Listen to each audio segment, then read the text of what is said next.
Working with Brian right now. This is the 383, if you show that. That's the engine that we sent up to Pacific Cast Diesel that welded up a ton of cracks in it, had breaks in the intake valley, had freeze cracks down the side of the block. They saved it. We started it on the engine run stand, if you guys can remember back to that. And it was going great. I helped Dougie assemble that engine, I believe. That's the first engine you helped assemble. That's right. I like it. Yeah. Well, it was going great. It was going great, and they didn't have the lower radiator hose tightened down, the clamp. Yep. And it blew off, and it hit him, and that video is online, and I can't remember what episode it was. Okay, so here's what we're doing. We've got everything built out now. This is our carburetor, the one that we normally run just to see if the cars run good. Everything else is factory the way it's supposed to be. So it's a factory air conditioning, 71 Cuda 383, automatic power steering, power disc brake car, B5 blue, over black guts, leather interior, kind of cool. All right, we've got our new Glenray radiator in here. See the little 940 right there? That's beautiful. So this thing is ready to fire up officially in the car for the very first time. We have never ever started this engine in this car, and last time, while it ran good, it didn't go perfect. Not perfect. So I'm gonna give it some prime fuel right here. I'm like, Brian, you can go ahead and get in position. Yeah. Now bump the key and let's just see. Okay, so the starter's engaging. Starter's engaging. All right. Okay. All right. So what I do here is I just got my gas right here. This is our little primer bottle. I'm gonna come in here and I'm gonna put some in the carburetor. I like a little more fuel than not. I love fuel. Okay. There's that, but get it away from you. Don't leave it here, because if it backfires and it goes over and it catches the bottle on fire, you're a dead man. So just get it out of the way, there. You got the throttle? I'll run the throttle. Okay. You can go ahead and crank it. We have no idea about our timing, because Doug did have the distributor out of it, and he likes to put the distributors in backwards. There we go. All right, go ahead. Now that's a good initial start sound. I like it. Okay. Hello. I think the timing's a little bit retarded. Okay. So turn the key off. Never turn your distributor while the key is on, because if it opens and closes the points, it can backfire like that, or the engine can start. So make sure the key's off. We're going to take this distributor and we're going to run it forward just a little bit, like to about there. And that's going to advance the timing. The timing was way retarded. That's why it sneezed out the intake manifold. So I'm going to pump this a couple of times and have him go ahead and try it.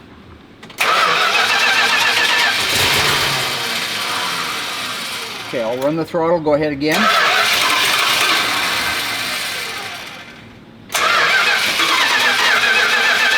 Okay, I'm going to have to prime it again. So here's our gas. And what happens, guys, is since this is the first run while it's in the car, the fuel pump has to get all the fuel from way back in the gas tank down the passenger's rail through a 5/16 tube, because it's a 383, if it's 440 it'd be a 3/8, all the way through into the fuel pump, then through the fuel vapor separator, and then no fuel vapor separator on a 383. This one has a filter. Yep. So the reason I keep having to primer it right now is because the fuel hasn't made its way up to the top. So I've got the throttle. You go ahead. Here we go. I think it's still a little bit retarded, but go ahead. One more time. Yeah, I think we're just a little bit. Shut the key off. Key off. I'm going to pull this timing around a little bit more to about there, and I'll have you go ahead and try it again. Almost. Okay, go ahead and try it. I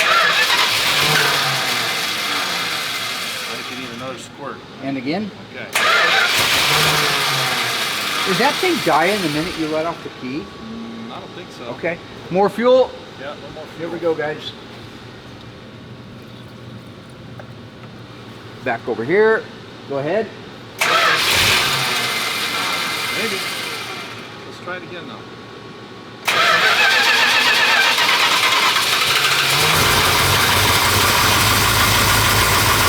That's better. There we go.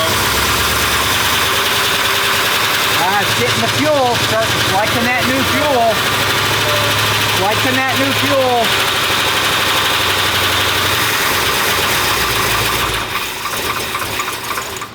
That's interesting. Yeah. I took my foot off the brake and it died.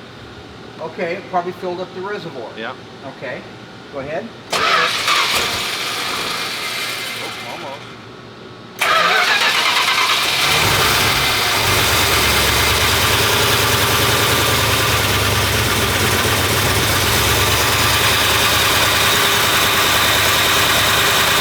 Go ahead and see if you can run the throttle.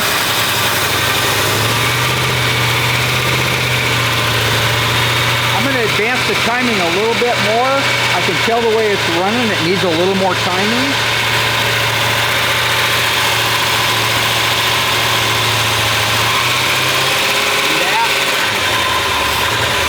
See how that sped that right up? Now we're getting a good run on it.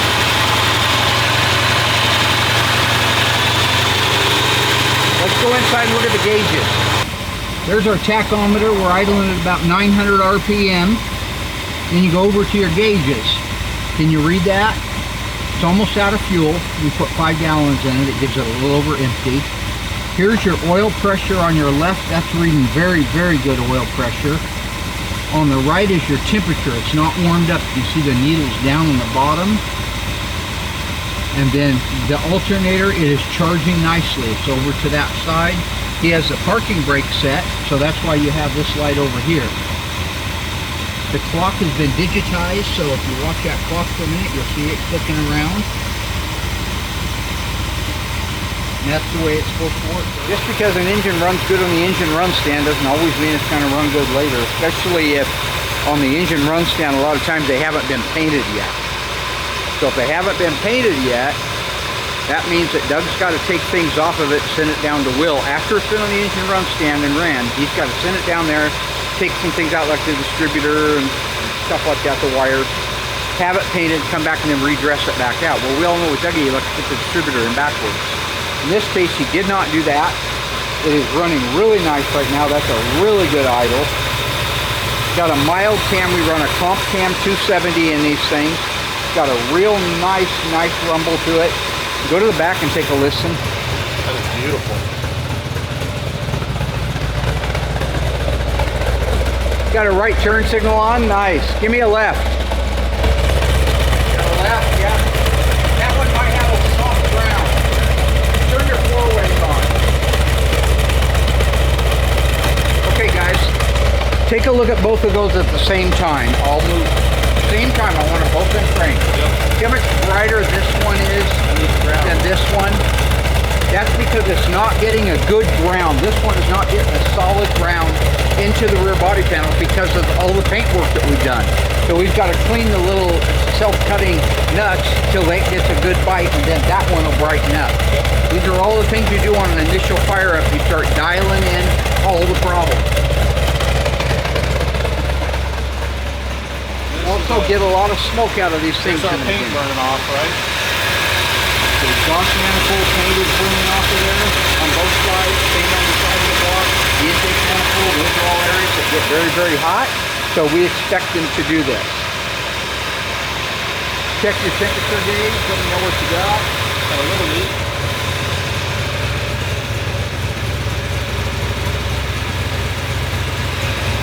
Okay, we are up to operating temperature, which is great. Got fuel leak. And we got a little bit of a fuel leak, so we're going to shut it off for safety. But that is a very good first run. I have to take this car out and put a couple hundred miles on it before we give it to the customer, so we can find fuel leaks, lights that don't light up, transmissions that drift, steering that sways. Who knows what it is? But this is a phenomenal. Take a look right there. That, my friends, is a Cuda 383. Hello ghouls, Mark Warman here, the Ice Tree from Graveyard Cars. If you enjoyed this video, be sure to like it, drop a comment down below, and subscribe to our channel. We have fantastic stuff coming up, and some of it you've never seen before. I gotta go insult people. Hey Alice! This car fired the first time I turned the key.